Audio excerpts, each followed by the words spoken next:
Assalamualaikum warahmatullahi wabarakatuh. Nama saya Bagus Utomo, NPM 59. Dan pada kesempatan ini saya akan mendemonstrasikan penggunaan aplikasi ERP yaitu Dolibar bersama dengan kelompok saya yaitu Muhammad Lukis Septiawan, NPM 61. Pada studi kasus kelompok kami yaitu usaha mebel. Langsung saja kita masuk ke aplikasinya.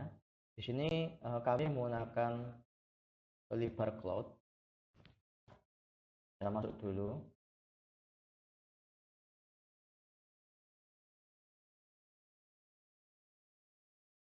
Nah, tampilan ini sudah saya dan saya setting sehingga tampilannya menjadi seperti ini. Pertama-tama kita harus men-setting dulu jika baru pertama kali men-setting identitas dari perusahaan kita, dari usaha kita. Ini kami memakai nama hostbel, jalannya, kemudian semua identitasnya kita isi seperti ini.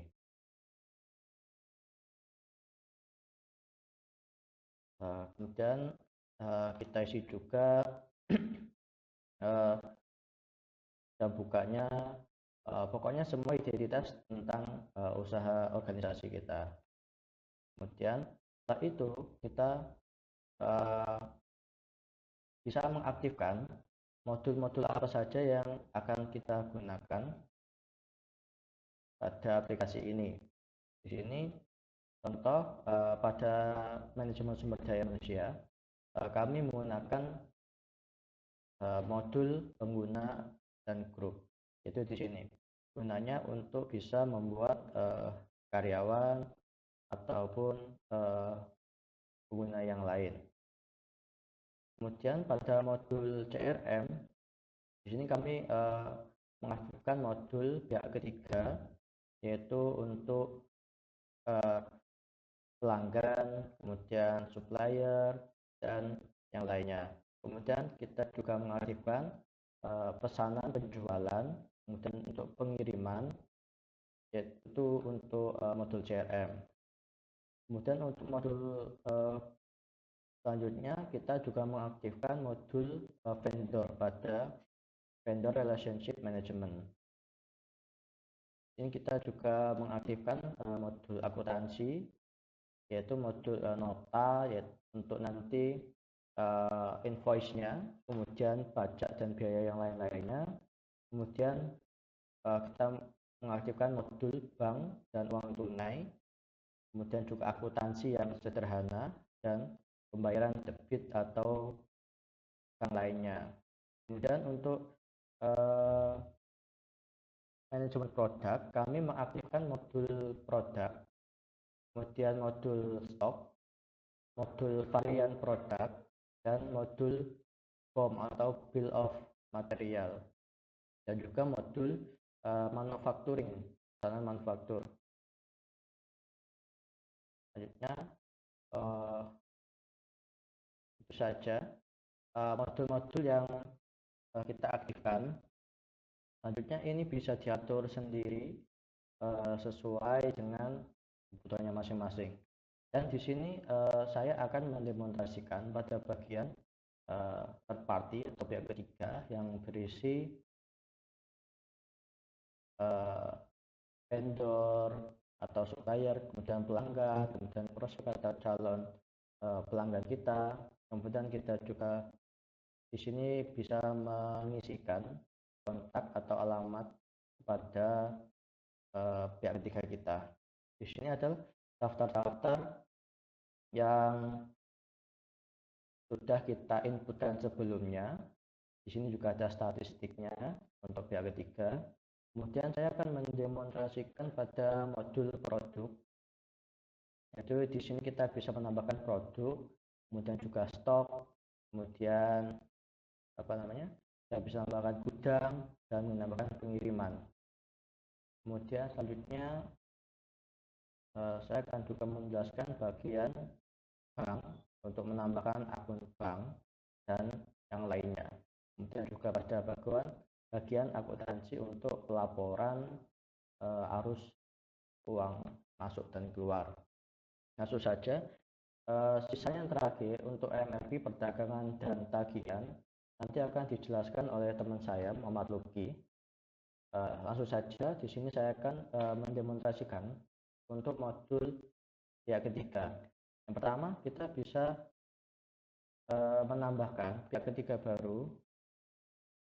Nah, contoh kita memilih pihak ketiganya adalah PT.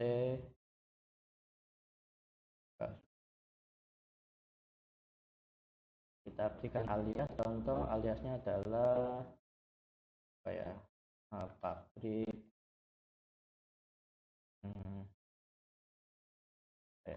pabrik kayu lah.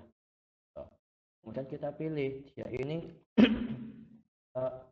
jenisnya apa, apakah prospek atau pelanggan, kemudian prospek atau pelanggan, kemudian pelanggan atau bukan prospek dan bukan pelanggan. Jika kita pilih bukan prospek dan bukan pelanggan, maka dia akan menjadi supplier atau vendor. Ya, kita pilih vendor, kita iakan, statusnya buka, alamat contoh saja ini, kode pos diisi kota, negara, kemudian ini diisi. Ini nggak wajib, cuma ya diisi saja. Sudah, kita langsung buat contoh. Nah, nanti akan muncul seperti ini. Di sini juga akan muncul tadi. Nah, ini adalah vendor yang baru saja kita tambahkan tadi. Ini daftar list pihak ketiga yang sudah kita tambahkan. Kemudian untuk kontak atau alamat kita juga bisa menambahkan. Untuk Abdulnya kita berikan contoh PT Suka-Suka tadi ya. Depannya bagus. Nah, ini tadi kita pilih yang ini. Yang ini adalah kontak dari kontak atau alamat dari pihak ketiga yang sudah kita tambahkan. Teman kita ingin menambahkan kontak dari orang apa namanya ya, orang pemasaran pada PT Suka-Suka, maka kita bisa menambahkannya di sini. Pertama dia ada posisinya sebagai marketing, alamatnya ya ini tadi, ini bisa diisi, langsung saja kita tambahkan saja. Nah, seperti ini. Itu untuk modul pihak ketiga. Kemudian untuk modul produk, kita bisa menambahkan produk, kemudian gudang, dan juga pengiriman. Langsung saja pada sebelah kanan ini adalah daftar produk yang sudah kita tambahkan sebelumnya, dan ini adalah statistiknya, produk untuk dijual, produk untuk dibeli. Produk yang dijual ini maksudnya adalah produk yang dijual kepada pelanggan kita. Karena produk untuk dibeli berarti produk yang akan kita beli kepada supplier kita. Dan untuk produk tidak dijual, tidak dibeli berarti hanya untuk simpanan. Tentu saja, maka kita menambahkan produk baru ya. Ini contohnya kita terus labelnya apa ya? Contoh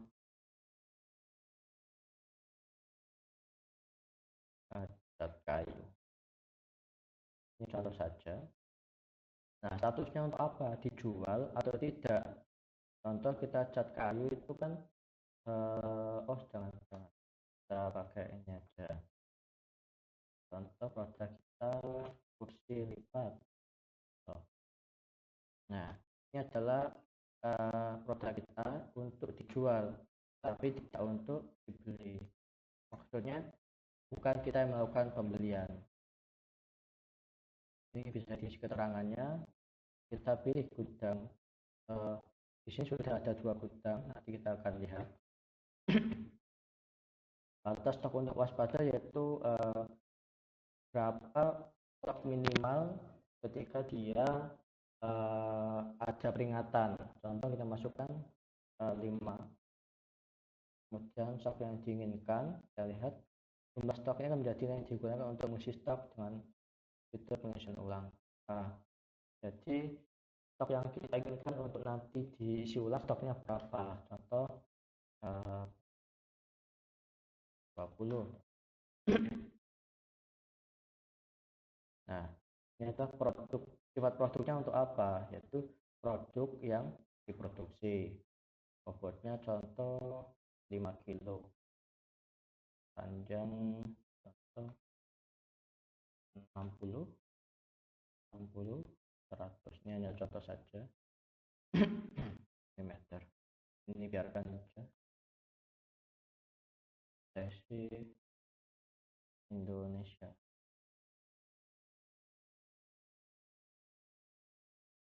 Nah, ini adalah harga penjualan. Harganya berapa untuk produk ini? Misalkan saja harganya yaitu 250.000. Ya, minimal harga jual ini untuk berapa harga minimal dari pembelian produk ini. Terus saja kita masukkan 200.000. Nah, ini bisa kita masukkan ada pajaknya atau tidak gitu. Contoh saja, nggak usah pajak ya. Ini bisa dikosongin dulu, kita buat. Nah, di sini akan muncul produk yang saya sudah tambahkan. Ini kursi lipat, harganya berapa, tidak termasuk pajak. Kemudian stoknya masih kosong. Nah, ini untuk dijual, bukan untuk pembelian pada supplier. Ya, setelah kita melakukan penambahan stok tadi, yaitu dilipat ini tadi ya, kita bisa masuk ke bagian stok untuk menambahkan stok awal.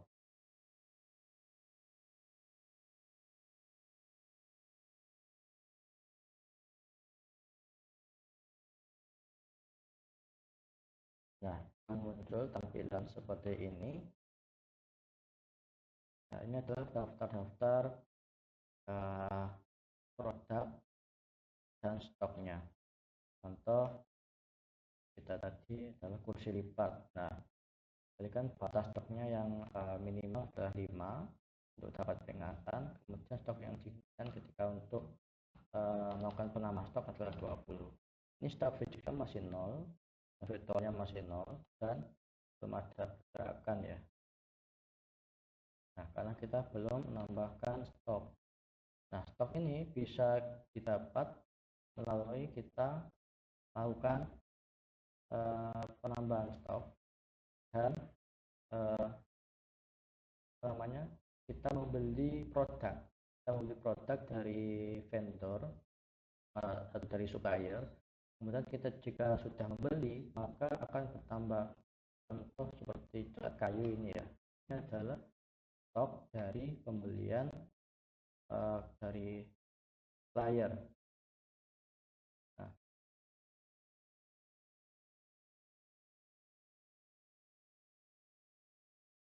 jika kita ingin menambahkan stok pada produksi kita sendiri, maka kita bisa menambahkannya. Kita klik di sini. Nah, ini tadi adalah detail dari produk kita. Nah, kita masuk ke bagian ini, kita sebenarnya bisa menambahkan varian ya.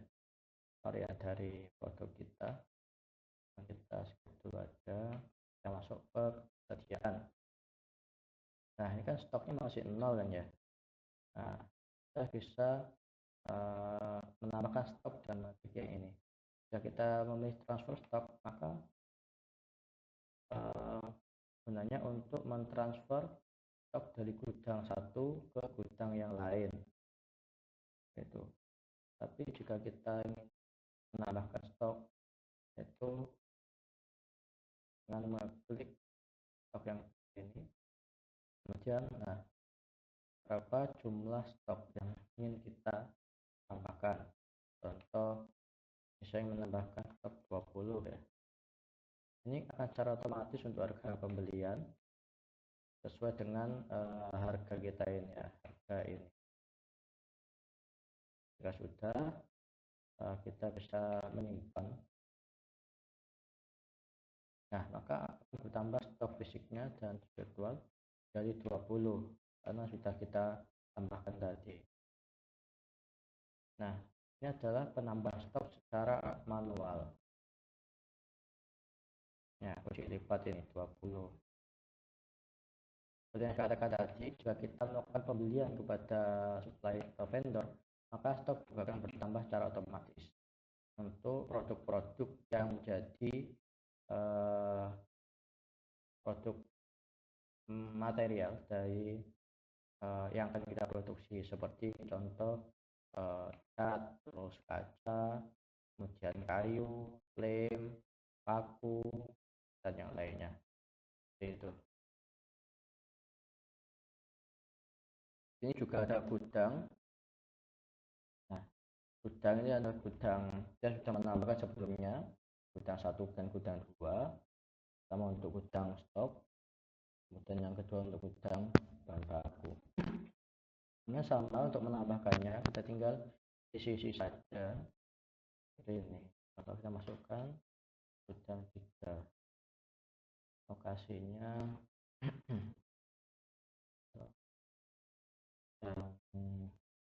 stok Barjo.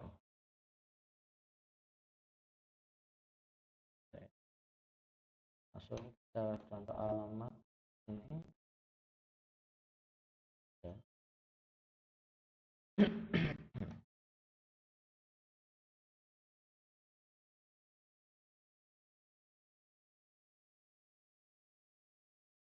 Buat. Nah, muncul gudang ketiga. Selanjutnya untuk pengiriman, kita lihat dulu. Nah, sebenarnya pengiriman ini untuk produk yang sudah kita jual atau ya kita jual kepada pelanggan. Jadi kita harus melakukan penjualan dulu, kemudian baru kita bisa melakukan pengiriman. Nanti sebenarnya kita bisa langsung buat, tetapi jika tidak ada produk dijual, maka tidak afdol jika kita melakukan pengiriman tapi belum melakukan penjualan. Itu. Jadi kita lihat ini statusnya sudah diproses, divalidasi. Ini kita bisa lihat statistiknya juga. Nah, ini sudah jumlah pengiriman pada Januari ini ada 9 pengiriman. Sebelumnya, perkenalkan nama saya Muhammad Luki Septiawan, NPM 1808201061. Kali ini saya akan melanjutkan presentasi yang sebelumnya telah disampaikan oleh rekan saya, Bagus Sutomo, pada studi kasus pembuatan ERP memakai Dolibar, perusahaan mebel Housebell. Kali ini saya akan melanjutkan mendemonstrasikan proses bisnis pada bagian MRP atau singkatan dari Material Requirement Planning. Di MRP sendiri terdapat dua modul yang dipakai, yaitu Bill of Material dan pesanan manufaktur. Untuk halaman dashboardnya berisi statistik pesanan manufaktur, 5 terbaru BOM yang dimodifikasinya, dan 5 terbaru pesanan manufaktur yang telah dimodifikasi juga. Untuk itu kita akan mencoba membuat untuk itu untuk itu saya akan langsung saja mencoba membuat bill of material baru. Kita klik ya. Labelnya kita mau membuat apa ya? Kita mau membuat pintu kayu motif ukir. Berarti labelnya pintu kayu. Oh ya, labelnya ini. Oh ya, untuk yang belum tahu bill of material sendiri, bill of material adalah resep untuk membuat suatu produk tersebut. Bisa berupa bahan-bahannya apa, terus butuh bahan itu berapa, sama waktunya berapa lama pembuatannya. Untuk itu kita pakai apa ya namanya, formula pintu motif ukir.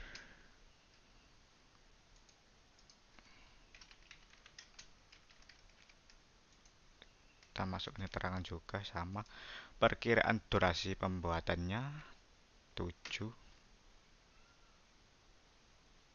Gudang untuk produksi kita pakai gudang 2 ya. Klik buat.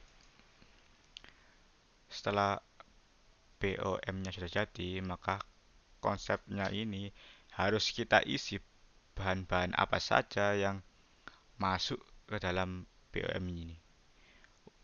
Untuk itu, untuk membuat pintu kayu kita butuh kaca. Kita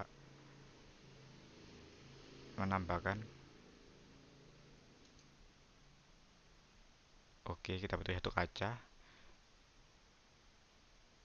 Selanjutnya kita kaca butuh gak sih kaca ya? Untuk pintu kayu nggak pakai kaca deh. Kita hapus saja kacanya. Ini kalau untuk menghapus kita klik ini, hapus. Ya, yang pasti butuh kayu. Untuk itu kayunya saya pakai kayu sengon. Kayu sengon kalau yang nggak tahu kayu albasia. Kita butuh 1. Kita tambahkan. Oke. Selanjutnya kita juga butuh lem kayu. Ya pakai, kita pakai 5 buah lem. Menambahkan.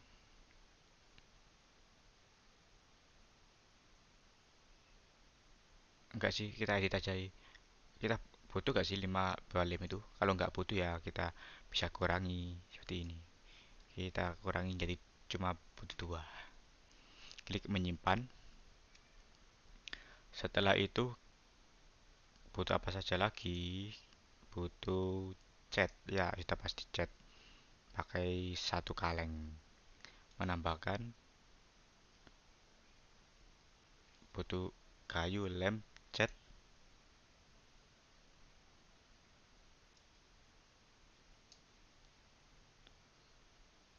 dan paku. Jangan lupa.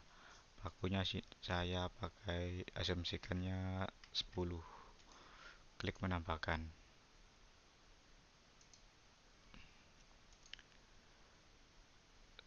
Setelah selesai kita validasi terlebih dahulu. Yakin, ya sudah benar pengisiannya, kita yakin. Oke. Bill of material yang sudah kita buat sudah jadi. Langsung bisa kita manufacturing orderkan. Kita klik saja ini buat MO. Mohon maaf ini delivernya nggak ke translate secara baik dan benar. Masih ada yang Inggris, ada yang Indonesia. Jumlah yang diproduksi untuk satu resepnya itu satu. Labelnya pakai pintu kayu, kayu motif ukir. Untuk pihak ketiga, ini maksudnya apa? Kalau kita isi ini, berarti kita memakai jasa orang lain untuk membuatnya. Jadi kita nggak buat sendiri.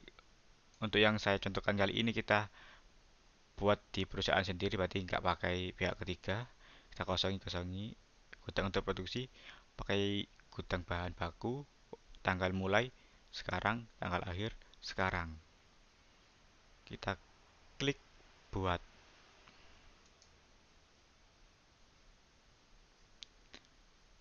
Kita validasi ya. Oke, sudah divalidasi, berarti pesanan manufakturnya sudah jadi. Kita akan berlari ke tahap produksi. Kita lihat dulu, kita lihat-lihat. Oke, sudah benar. Kita klik konsumsi atau produksi. Seret-seret kita scroll. Loh, loh, loh, loh. Kayunya nggak ada di gudang. Gimana dong solusinya? Kita harus beli terlebih dahulu dari vendor. Caranya seperti apa? Kita buka menu perdagangan terlebih dahulu. Kita buka di sini aja, new tab. Untuk yang beli dari vendor, kita klik ini, order. Kita pakai modul order pembelian. Ini masih sama sih, tapi gabung sih harusnya itu modulnya. Modul apa itu ya namanya?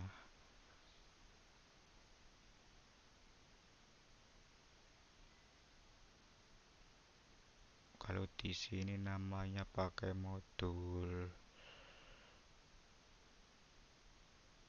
ini vendor. Vendor relationship management.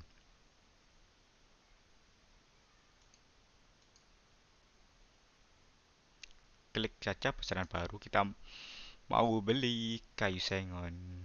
Kita pilih pihak ketiga. Siapa yang jual kayu sengon? Ya ini ada. Apa di Sentosa? Reviewnya sengon SGN 0001. Saat pembayarnya mesan. Tipe pembayarnya transfer bank. Tanggalnya sekarang aja.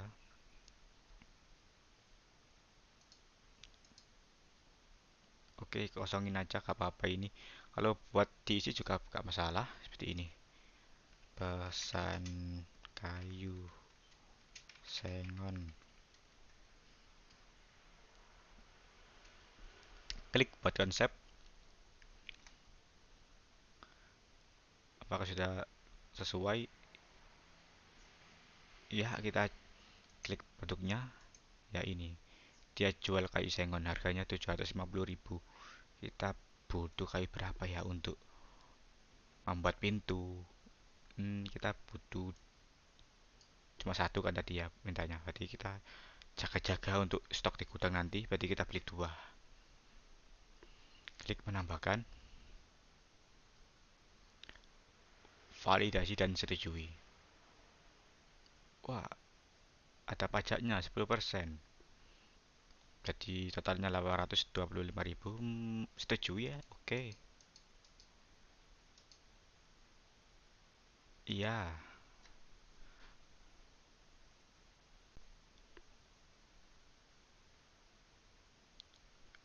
Setelah disetujui, kita buat pesanannya dan buat tagihannya.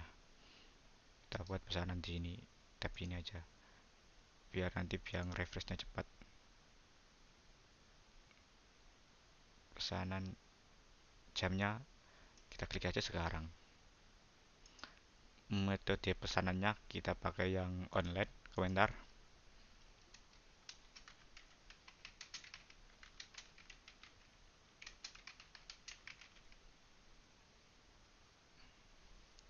Buat pesanan. Klik ya.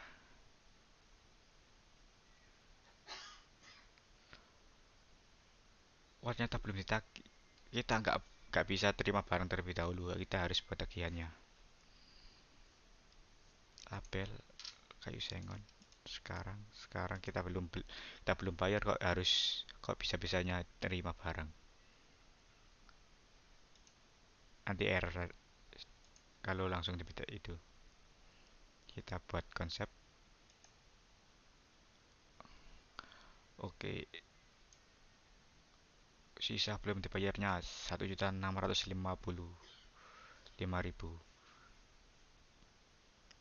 Validasi ya. Kita masukkan pembayaran.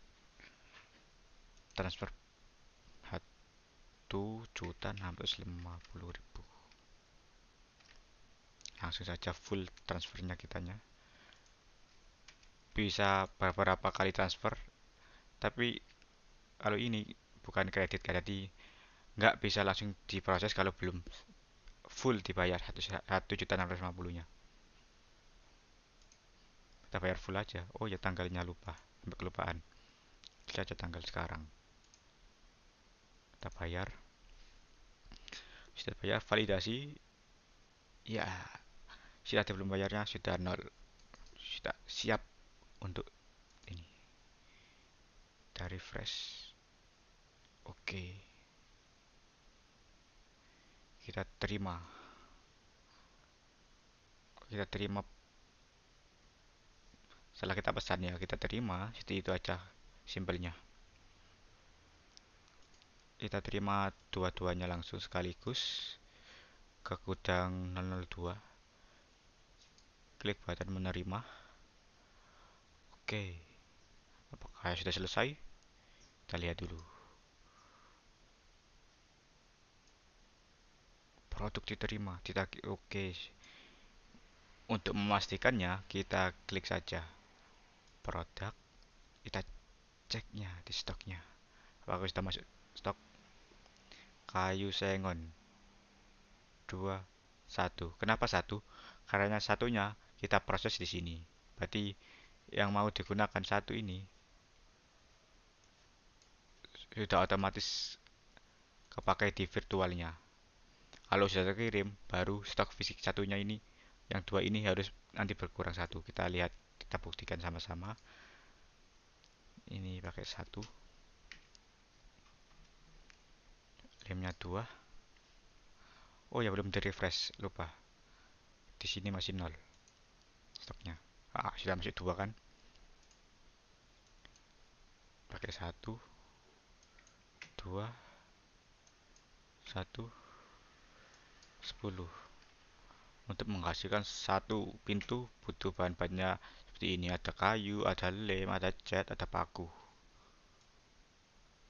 Oke, jadi nanti harusnya jadi totalnya 11 pintu. Konfirmasi. Ya, proses produksi pintunya sudah selesai. Kita lihat lagi di stok, pintunya sudah nambah atau belum menjadi 11. Kalau sekarang dia pintu, oh jadi,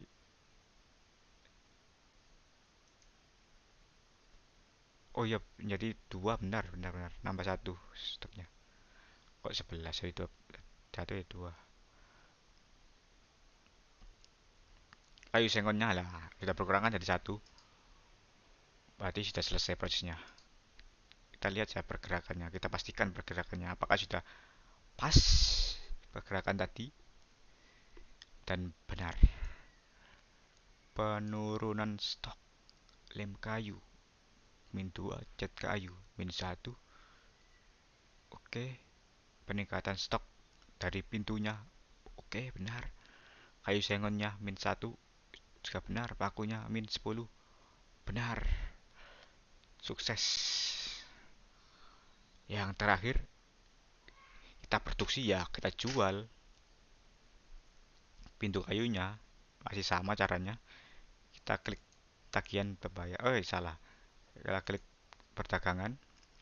Untuk yang pesanan penjualan ini kita bisa jual ke pelanggan, kita jual juga ke prospek. Kita kali ini akan ngejual ke SMP Tadika Mesra. Katanya tadi mau minta pintu. Ketik pesanan baru. Oke, mana SMP Tadika Mesra? Pelanggan 0007. Oke, saat pembayarannya masih memesan. Tip pembayarannya transfer bank segera. Pengirimannya generic transporter. Channelnya dari mana dia tahu kita menjual ini, menjual mebel-mebel ini? Dia tahunya dari pasangan. Dari pasangannya kepala sekolah. Buat konsep. Oke, produk yang ditentukannya kita pelanggan ini mau beli berapa, beli apa juga. Dia mau beli pintu kayu motif ukir seharga 2.500.000. Dia mau beli dua-duanya. Yakin dia mau borong semuanya. Klik menambahkan.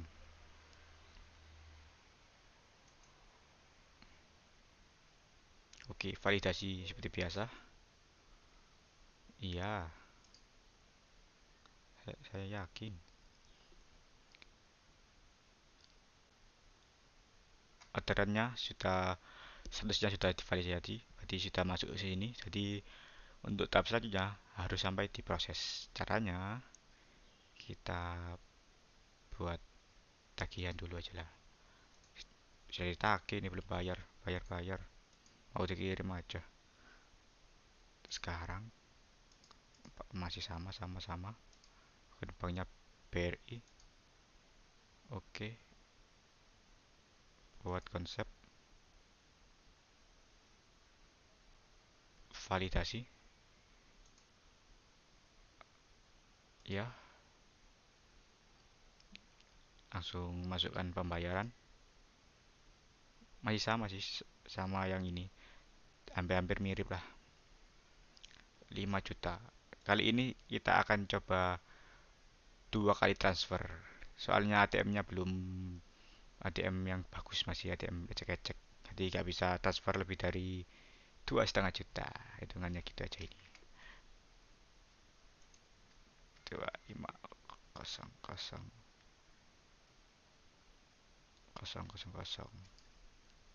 Banknya ini BRI. Oke, mau BRI.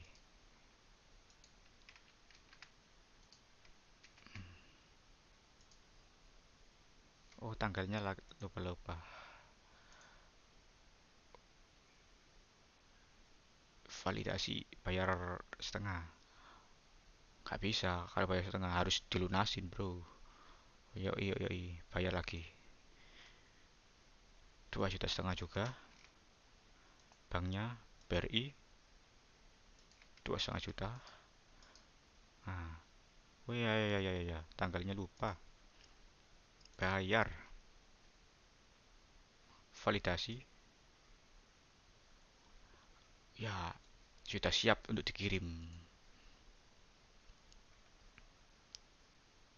Kita close saja ini. Balik yang ini. Buat pengiriman. Kita refresh saja dulu.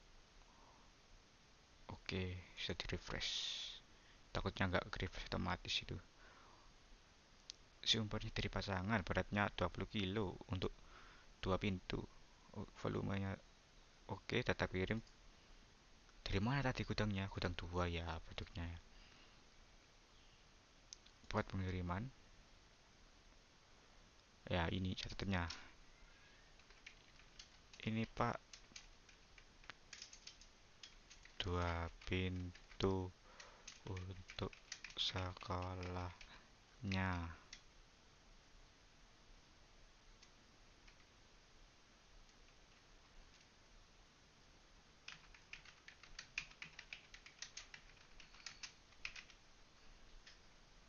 kosongi aja biar terisi otomatis. Ya, ini biarkan kosong otomatis.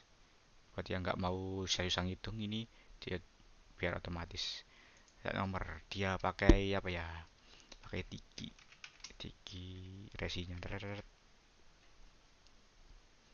benar.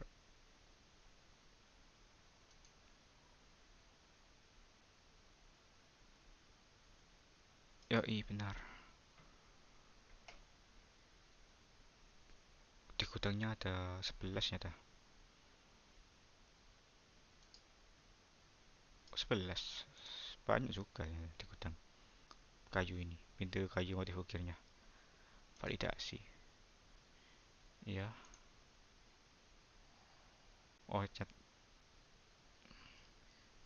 selanjutnya hasilkan tanda terima pengiriman. Nah, ini statusnya validasi di konsep validasi ya.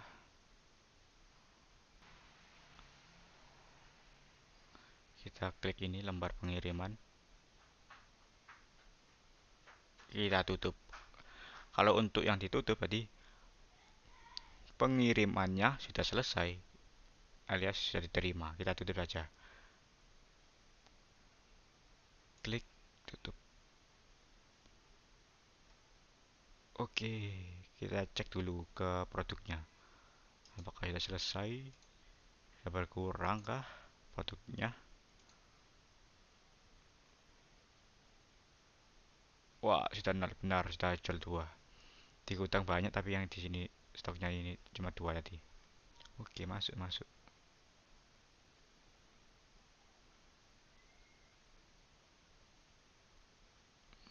Ya, kita coba analisis pergerakan dulu. Seperti apa tadi ya pergerakan penjualannya.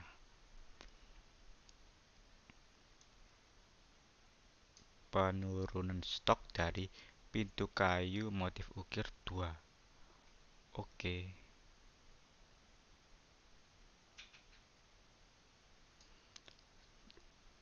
Yang terakhir dari presentasi saya, kita coba lihat tagihan. Kita coba lihat pelaporannya. Kita buat update ya, sudah update untuk yang faktur pelanggan. Kita buat daftarnya sih. Masuk belum kan? SMP Tadeka Masra. Oke, masuk, harusnya masuk juga di sini. Daftar semua bayarannya. Iya, ini dua kali. Benar. Pelaporan. Untuk ini ngebug kah delivernya? Coba aja download sih. Kok tanggalnya belum ke update sini?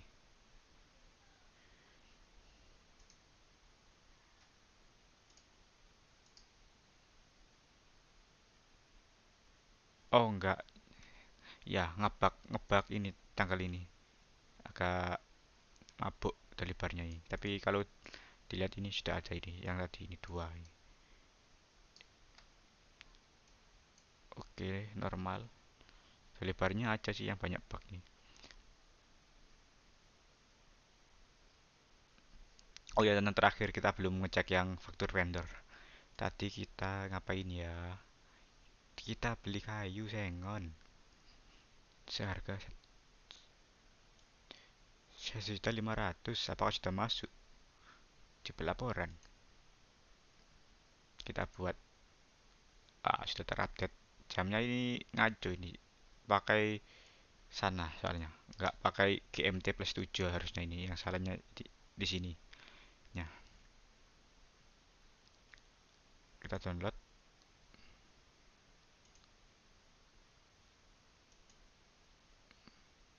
Open with.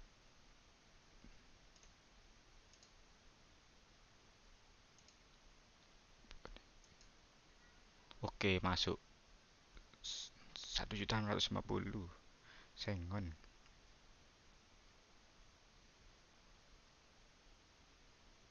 Oh, yang sengon yang mana jadi sengon? Sengon dibayar.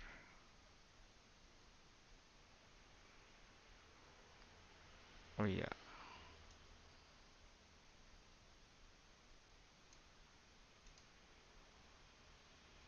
oh, benar ya, sengon ya benar. Ini sengon, sengon. Nyata ada pajaknya lupa. Demikian presentasi dari saya. Untuk selanjutnya saya alihkan ke teman saya Bagus Utomo. Lanjut kita pada modul bank, yaitu kita untuk menambahkan akun bank kita agar saat penjual pembeli melakukan pembayaran bisa lewat akun bank ini. Di sini kita sudah menambahkan dua akun bank. Contoh kita tambahkan baru akun bank. Contoh bank sendiri. Nah, jenis akunnya apa? Contoh kita pilih tabungan saja. Statusnya buka Indonesia. Oh, ini provinsi Jawa Timur. Nah, saldo awal yang ada di bank kita berapa? Contoh 0 saja. Tanggal buka ini bisa saya coba tinggal lupa nama banknya tadi bank sendiri, bank mandiri. Ini contoh saja ya.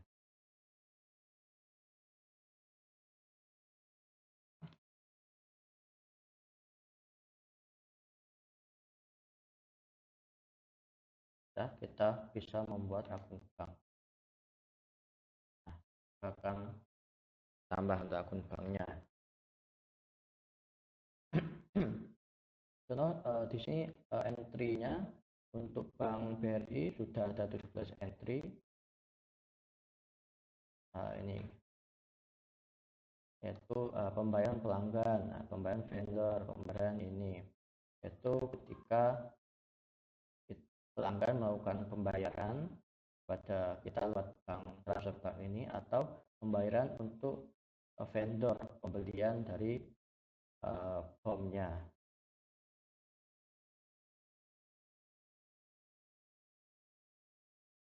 Oh ini belum.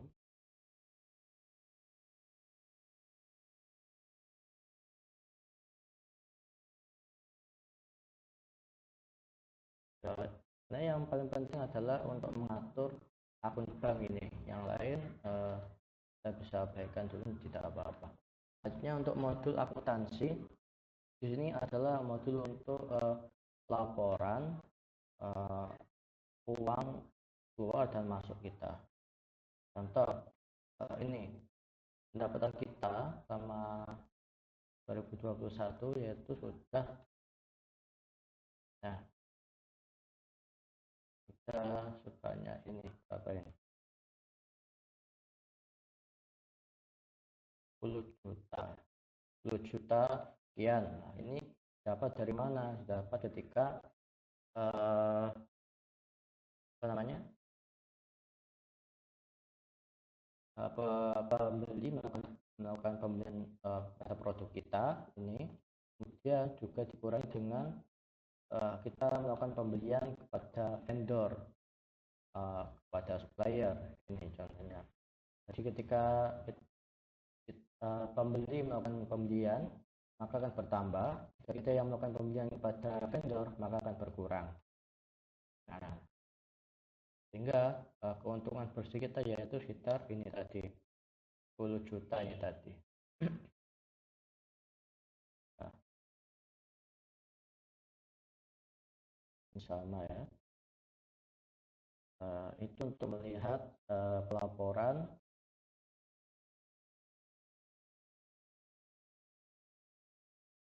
Nah, ini tadi pemasukannya. Nah, kemudian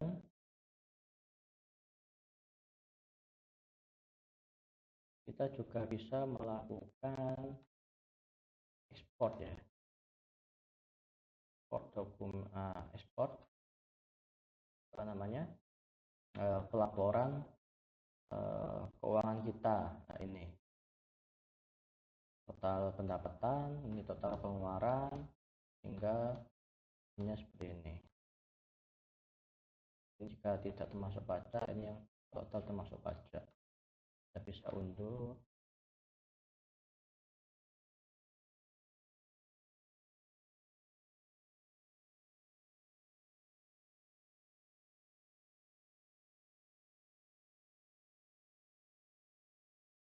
Ini tagihan-tagihan tadi. Tagihan dapat dari mana? Dapat ketika sudah melakukan penjualan. Ya. Jadi di modul MRP, yaitu modul BOM-nya dan manufaktur, kemudian perdagangan, dan tagihan dan pembayaran, ini akan dijelaskan oleh teman saya Muhammad Budi Setiawan. Ya, mungkin itu saja yang bisa saya sampaikan. Kurang lebihnya saya mohon maaf. Yang dari saya, Assalamualaikum warahmatullahi wabarakatuh.